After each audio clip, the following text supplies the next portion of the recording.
Hi all, Lee Varis here with Phototech Tuesday. Each week I'll be posting a new video about photography, technology, art, and more.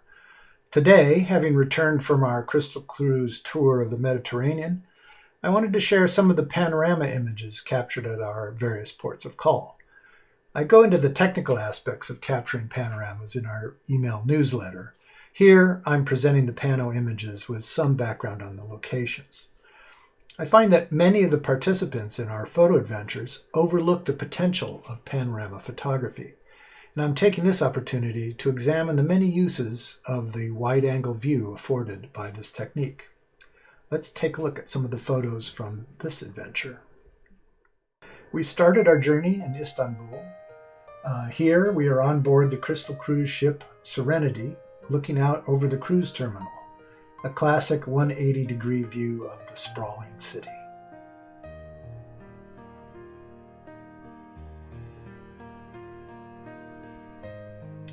Sometimes a pano capture is simply a substitute for a wide-angle lens, where you can't back up enough to contain the whole scene. As here, inside the Hagia Sophia, the massive Byzantine church, now a mosque in Istanbul. Or this view inside the Rotunda of Galereus in Thessaloniki. I'm just close enough to see inside the entire structure, but it's just too wide to capture with even my 16mm lens. Or this tiny Byzantine Orthodox church in the little village of Makronitsa, Greece. Here I'm standing just inside the door. It is really tiny, but an amazing place. Here's another tiny Orthodox church, one of maybe 365 churches in Mykonos, Greece. Of course, most of the time with panos, you're creating an image with a 2:1 or greater aspect ratio to capture something closer to a 180-degree view. Here we are at the old fort atop the hill in Nafplion, Greece.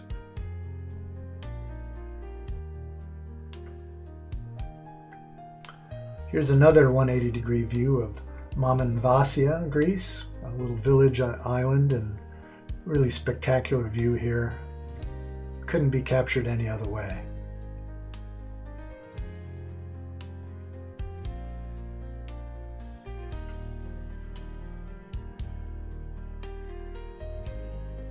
Of course, I'm going to capture some infrared panos. Here's one from the island of Corfu in Greece.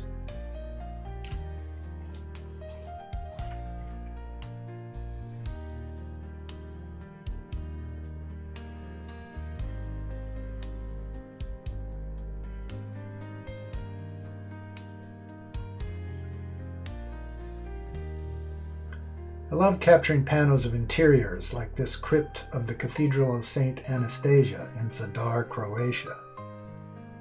Back against the wall here, and it's basically 180 degrees showing you the interior.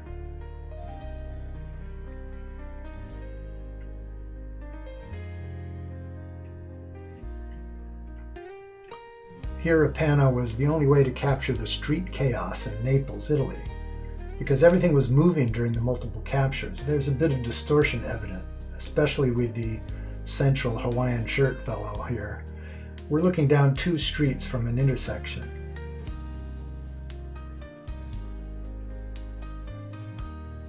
And yeah, that car at the left there, that's turning down into a street congested with pedestrian traffic.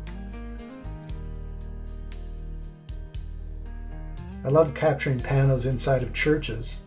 This scene inside the Basilica di San Domenico Maggiore in Naples, Italy, shows our group of intrepid travelers with our Italian guide at the left. You'll see here in just a second. There they are, and Bobbi, of course, is turned the other way, photographing that little alcove there. Here's an infrared capture from a plaza in Tarquinia, Italy. This is a tiny little village, very quaint, and the location of one of the major Etruscan archaeological finds. Not this plaza, but here is the whole scene. You notice the kind of curved distortion you get sometimes with these extreme panos. Here we are in the inner courtyard of the Museum of Etruscan Antiquities in Tarquinia. That redhead is always walking into my shots.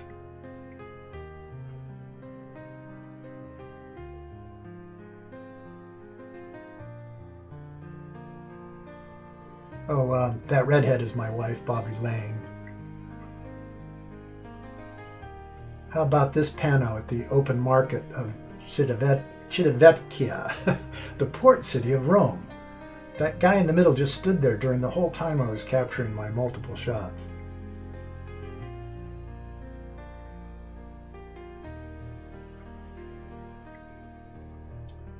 Sometimes those epic overviews just cry out for a pano, like this one from Portofino.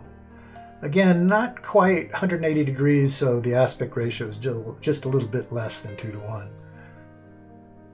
At sea level, Portofino is visually stunning, and here is an actual 180 panorama.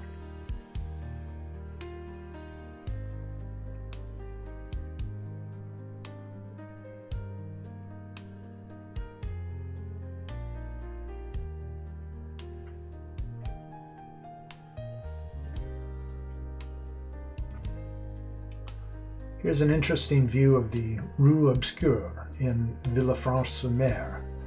Rue Obscure means dark street. This is a very cool, visually and literally, subterranean medieval passage in the old town.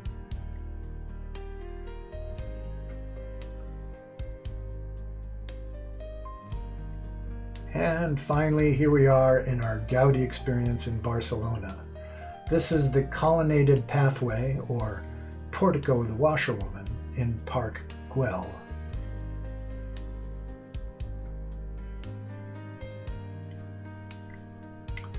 Another one of Gaudi's masterpieces, the Hypostyle Hall, also known as the Hall of 100 Columns in Park Güell. There are actually 86 Doric-style columns, not 100, though the nickname persists. I love all these people in this capture, especially the central couple doing a selfie with the iPhone on the ground. Very cool. This was captured in the laundry room portico, or the viaduct of the washerwoman in Park Güell. Gaudi's influence is everywhere in Barcelona.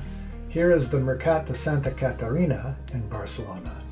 This market is known for its vibrant roof, visible from the outside, covered in a mosaic of colorful ceramic tiles, though here we're seeing the impressive interior view. And finally, La Sagrada Familia, the incredible, nearly finished Gaudi masterpiece cathedral. Here we're standing just across the street from one of the side entrances. I needed a vertical pano to capture the height of the structure. That center spire should be completed by 2030 and the rest of the cathedral completed by 2036. The hallucinogenic interior is mostly completed and is literally mind-blowing, and this panel barely begins to capture a fraction of the visual splendor of this place.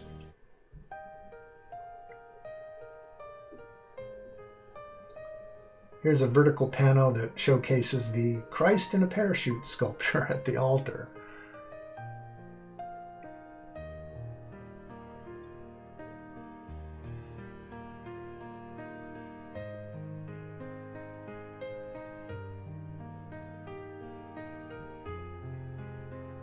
Here the ceiling looks like the mothership from Close Encounters.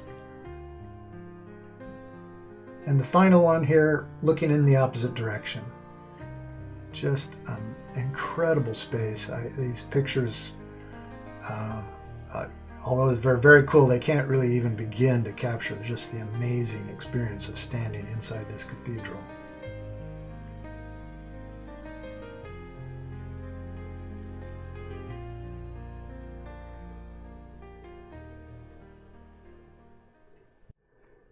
Well, that's it for now. I hope you enjoyed this slideshow, and hopefully you can join us on one of our next photo adventures.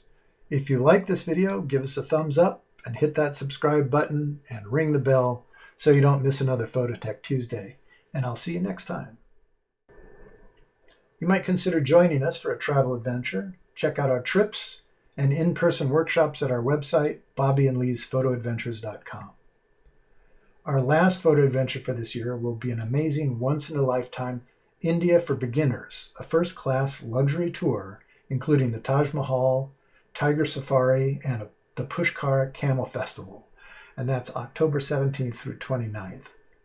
Next year, we will again go to Venice for Carnival. Sign up is now live, so check out the website for more info. Thanks for watching, and I look forward to seeing you on our next adventure.